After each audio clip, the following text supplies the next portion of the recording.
for that discussion. But if you actually watch Arsenal play and you take your sort of rival glasses off, I do feel this is an Arsenal team that's gone to another level this year. So it's funny thing you say that, Terry, because that was the argument I had in the group when I said I think we'll win the league if we beat Chelsea next week. Because the rebuttal from one of the members was from Dennis, big up Dennis, who said, yeah, but you've bottled it before. And then I was talking about, like, if you look at previous champions and metrics of success and how they've performed up until this point and the squad quality of certain teams.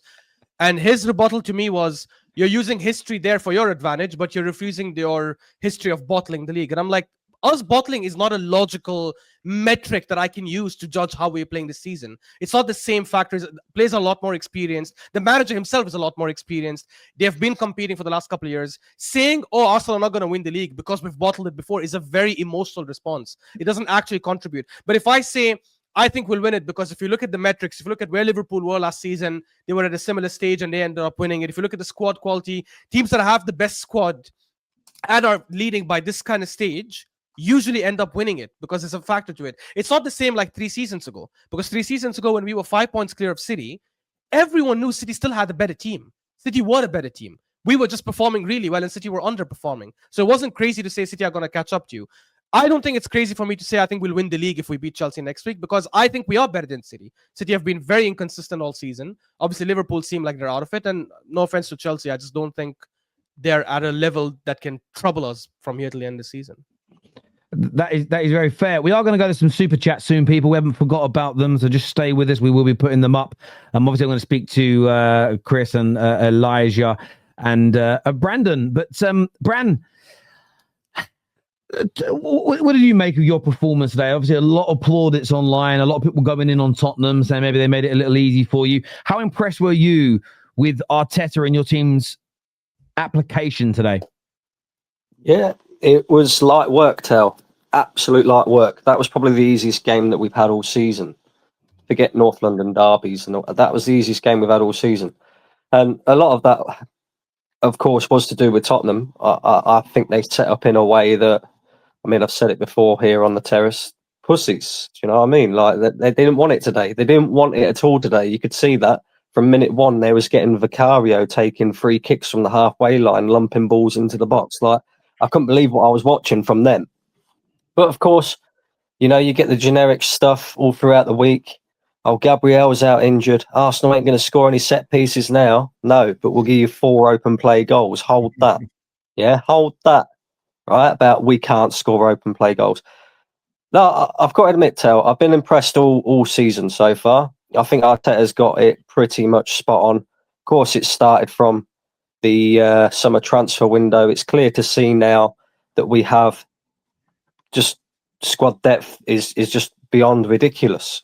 I mean, when you look at the players that we've got to come in Nketiah today, slotted straight in for Gabriel. That was the one position where everybody would sort of been having their eyes on it, thinking, you know, Gabriel's a big miss for Arsenal. Can Nketiah step in? And it was just like, it was just seamless, really. You know, I know Tottenham didn't really offer anything going forward, and it'll be interesting to see how Nketiah copes in that role, you know, when teams do apply the pressure a little bit more to us. But it was seamless, you know. Everybody's going to shout out Eze today, of course, hat-trick. But I think there's one player that doesn't get discussed enough at Arsenal, and he was really impressive today. Again, Urian Timber. I'm sorry, right? A lot of people say Reece James is better than him. For me, Urian Timber is the best right back in Europe. He's the best right back in Europe.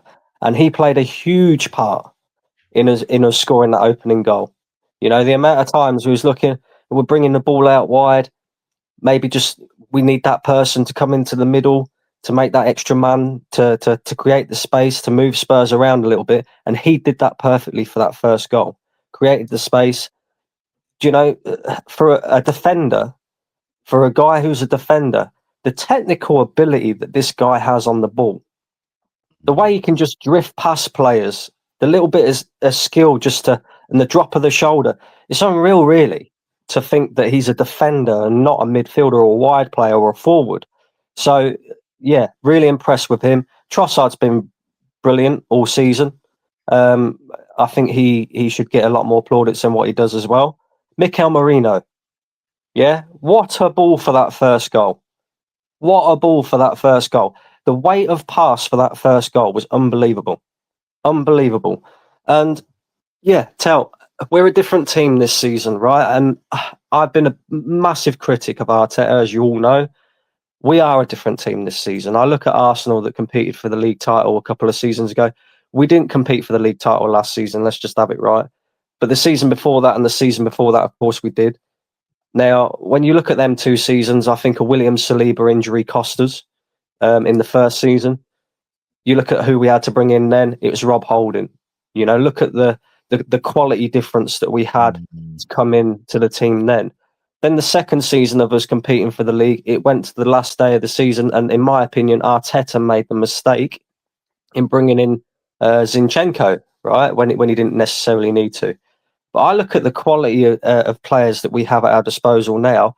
Arteta almost sort of can't make a mistake because whoever he brings in is of the level where, you know, they're still good enough to come into this team and slot in seamlessly. Madueke came on today. You know, he was running ragged, running teams ragged. You got players like Max Staumann who can run players ragged. Ethan Wanyeri, if he's needed to come in, he can step in and he can do that creative role. We've got Odegaard to come back. We know Havertz, for all the people that don't rate him that highly, he can do the hold-up play. He will score goals. Marino's scoring goals in that position. Gyökeres eventually will start to, you know, really bang goals as well. I just look at this squad, look at the depth, I look at all the other teams around us as well, and what they're doing. I will be really, really disappointed if Arsenal do not win this league this season. And the other thing that I wanted to pick up on is it's Tottenham. Of course, we want to beat Tottenham, North London derby and that. But the other thing that's changed for me is a lot of the time you would see the likes of Liverpool or the likes of Man City, whoever we're competing with, would drop points in the week, and then Arsenal would go and do exactly the same rather than capitalising. Every single time that these teams have dropped points so far this season, Arsenal have capitalised. That is something that is completely different from what we'd seen from the previous 2 seasons where we competed. That's the difference between Arsenal now and then. And that is why I'm so confident at this moment in time that Arsenal will easily win this Premier League. Easily. So, yeah, very impressed today. 4 goals against Tottenham. It's always nice to beat them. We do it every year at the Emirates anyway, so it's nothing, you know, really too special. But yeah, on to Chelsea next. Hopefully, we can extend that lead even further. And that's a big one. And Chris, do you echo a lot of what's been said there about today's game? I mean, there were so many good performances. Timber, Eze. I mean, Saka just I made a bit of a point when Arsenal play now. I watch Saka and I just note down things he does because I'm quite sick and tired of the lies when people say, what did he do if he didn't get GA today? And he was heavily involved in everything. Right. And I know Zubimendi made the mistake, but I think overall still he had a brilliant game. Chris, how impressed were you with your boys today? Oh, I was massively impressed. You can probably hear my voice is a little bit rough from all the shouting. But yeah, no, one of the things that quite impressed me, and I was watching the first half go, is the Spurs playing with a back 5, and the movement of the Arsenal forward line was leaving a massive gap in the middle, which is where the Trossard goal came from. He was able to run into that gap.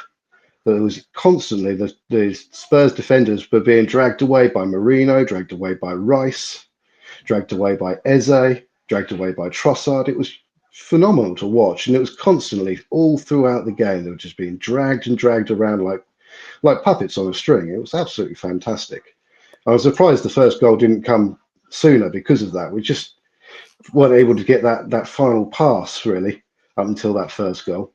But it was certainly on the cards by the way we were just dragging the Spurs defence around. It was fantastic to watch. Yeah, it was, as you say, because they were sitting back, and I think, I don't know about Arsenal fans, but I was watching going, okay, it was been an interesting one because Arsenal versus low blocks is one of the kind of conversations. Can they break them apart? Can they open them up? And I actually think the patient approach really helped because you almost sort of waited for that mistake from Tottenham or from a Tottenham player to get a little bit too close to somebody to create a little bit of a hole, and we exploited those holes really, really well today. Yeah, it was like having Bergkamp back in the team, with the way he used to exploit from between the lines like that. It really was magical to watch. Bergkamp's a big shout, but what Eze did today is, and I didn't put this, well, the expectations there, I didn't criticize him too heavily for not doing it too early, but what he did today is what I expected to see from him earlier on in the season. Not a hat-trick. I'd never set that standard that everyone can score a hat-trick every game, but it's picking up those spaces. He's not he's not a passer like Odegaard. He's more of a goal scorer. He's more of a threat in that nature, and that's why I think it's brilliant to have two of them that can play centrally, because it's different. It isn't just a like for like, oh, bring on another passer. It's someone that can do something different, and he does. I don't know if he's got a name in football, but he just finds space. There's probably got a name the tacticos give it. He's just one of those people, and I had a friend I played football with that used to do this, and you suddenly he'd shout your name and want the ball, and he drifted into a space, and I just, how do you find this space? He went, I just keep my head down and keep quite quiet, and I sneak into these spaces, and then when I'm open, I'll call for the ball. And he just some players just seem to get away with it, and he knows where to stand. It's like he can read the play, so he knows where the ball's going to be and where the space is going to be created in a minute or so's time. He's fantastic at it, Eze. And today he really punished Tottenham, but it was always going to be Tottenham. I always felt space. It's called a space finder. That's an awful name, isn't it? Is that what the tacticals call it? Space finder. Isn't there a space eater? Oh, okay. Space Eater? Oh, God, that sounds... See, one of them sounds like a shit sci-fi film. The other one sounds like a shit sci-fi porn. You know, Space Eater. No, we can't be doing that. We can't be doing that. Chris, thank you very much indeed. I'm going to go to Elijah in a minute. I want to jump to some of these super chats because they might bring up some of these points here. This here from RK says that league wrapped up in December. Now on to the Champions League, FA Cup and League quadruple. Not one team has beaten us is beating us now to the end of the season. We are just too good. Fans actually doubted Mikel. Have some shame. Okay, that is a big claim, my friend. You know, not even I'm brave enough to go that far. Not even bloody Anton that mental. Do you know what I mean? Like, I would say karma. Easiest North London derby ever. Good officiating from Olivia. I actually did think refereeing today was pretty good. I think overall it was. I actually liked how he let some things go in the game, which was nice. I will say this though. When people say it's easy, Arsenal always win. So it's the first time since 1989.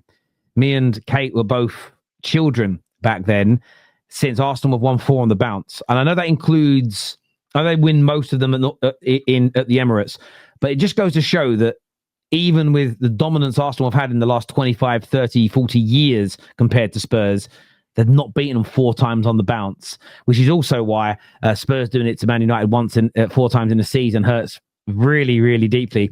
Still, if you ask expressions, it's not, because apparently the Hong Kong one counted. So I love X, man. I one of my things. Literally, when I finish here, I've got a bit of work ahead of tomorrow, and then I'm sitting down, and it's like watch along central for me. I'm going to watch the stuff. Can't wait. Arsenal.